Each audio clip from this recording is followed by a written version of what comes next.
Warahmatullahi wabarakatuh.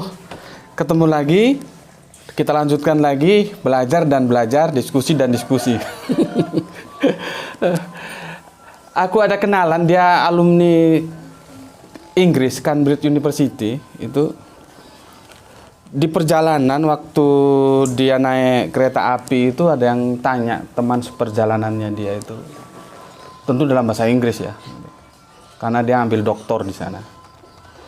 Pertanyaannya itu begini, kalau aku terjemahkan ke bahasa Indonesia, bisakah Tuhan itu menciptakan batu besar yang nggak bisa diangkatnya? Coba, gimana itu? Bisakah Tuhan menciptakan batu besar yang sampai dia sendiri tidak kuat mengangkatnya?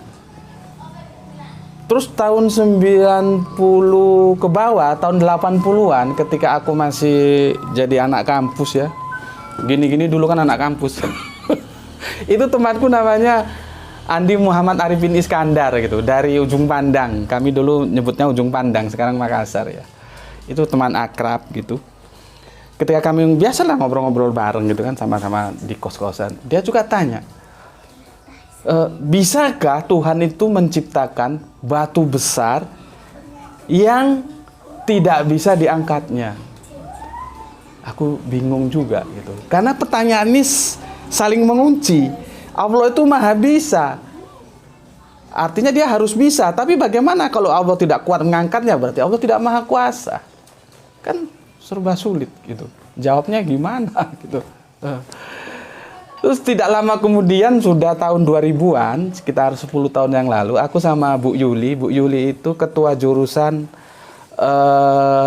kesejahteraan sosial gitu. Aku diundang untuk memberikan kajian-kajian terbuka bersama mahasiswa, karena itu sifatnya terbuka juga mahasiswa dan dosen-dosennya juga ikut ngaji gitu. Aku disuruh menjelaskan tentang konsep tentang keabsolutan Tuhan gitu. Berangkatlah aku pagi-pagi kan. Berangkat pagi-pagi sekitar jam 8 atau setengah 9 gitulah ya, aku sampai kampus. Aku pertamanya langsung berpikir, loh pesertanya kok banyak, dan itu pesertanya ada yang tua, ada yang muda. Aku sebagai anak kampus aku kan ngerti kan, oh ini berarti ini dari semua angkatan suruh ikut gitu kan. Kalau yang muda-muda sih aku nggak masalah, kalau yang tua-tua ini, karena aku anak kampus, biasanya kalau mahasiswa angkatan tua ini dablek gitu loh. Mesti dablek itu apa ya? Mokong, bandel, nakal gitu ya. Jadi gitu. Aku sempat kaget loh. Tapi oke lah gitu. Akhirnya kajian kita buka. Kajian kita buka, ada mahasiswa, ada guru gitu ya. Bu Yuli ada di depan gitu. Aku jelaskan tentang keabsolutan Tuhan gitu. Setelah aku jelaskan, tanya jawab. Ya. Itu kita di lantai 2, kalau nggak di lantai 3 di kampus itu. Ada sebuah pertanyaan dari mahasiswa. Pertanyaannya sama, mengingatkan pengalamanku masa lalu gitu loh. Pak, bisakah Allah itu yang Bapak jelaskan absolut tadi itu menciptakan sebuah batu besar yang Allah sendiri tidak kuat mengangkatnya? Aku langsung terdiam dan semua terdiam. Akhirnya aku katakan, itu pertanyaan orang kafir.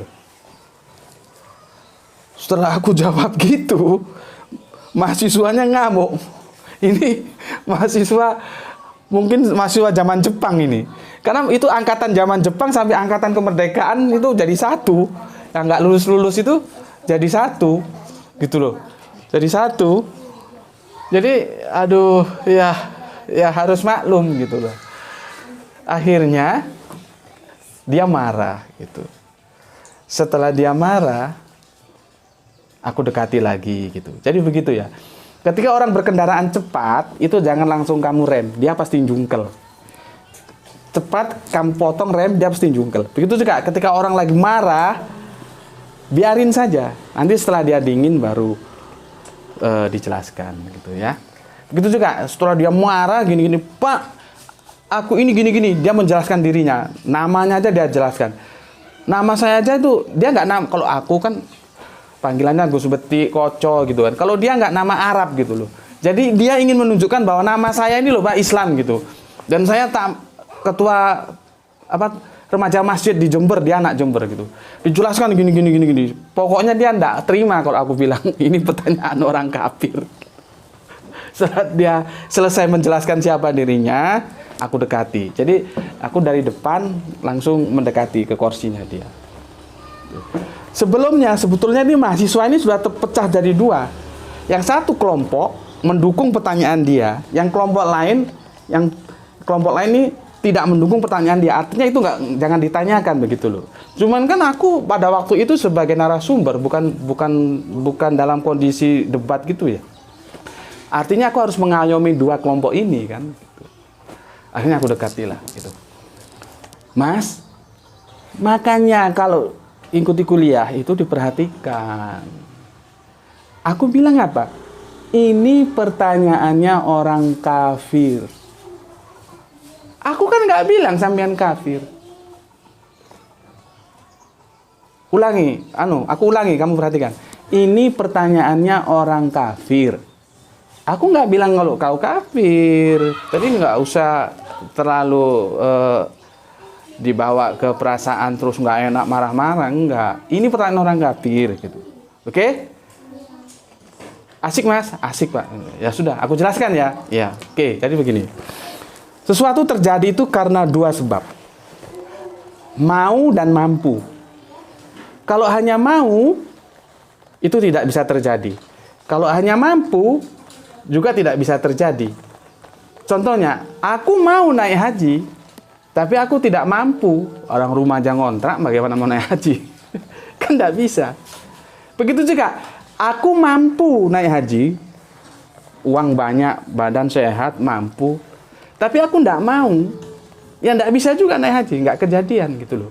Jadi sebuah peristiwa itu bisa terjadi atas dua syarat, yaitu mau dan mampu. Itu ya. Nah, sekarang menjawab pertanyaanmu, apakah Allah itu mampu menciptakan batu besar yang tidak kuat diangkatnya? Sekarang aku jawab. Allah mampu apa tidak? Mampu. Kalau soal mampunya, mampu. Kan dia kan maha kuasa, maha kuat. Masa dia tidak mampu menciptakan batu besar yang tidak kuat diangkatnya? Jadi aku jawab ya, Allah mampu tidak? Aku jawab sudah mampu. Jadi Allah mampu menciptakan apa saja? Menciptakan batu besar yang tidak kuat diangkatnya juga mampu. Kalau nggak mampu dia bukan Allah. Tetapi masalahnya Allah mau apa tidak? Nah, itu yang aku nggak tahu. Kalau harapanku sih semoga Allah tidak mau menciptakan batu itu. Sudah tanya, kenapa Pak? Nah, nanti kalau ditimpakan ke kepalamu gimana? Jadi itu peristiwanya. Jadi yang perlu aku sampaikan ya, logika berpikir itu memang perlu diasah, tetapi harus tahu bagaimana kita memainkan sebuah syarat ya tentang mau dan mampu tadi itu. Jadi clear sekarang ya, soal mampu, tapi masalahnya Allah mau atau tidak, itu yang aku tidak tahu. Oke, selamat bertemu lagi. Assalamualaikum warahmatullahi wabarakatuh.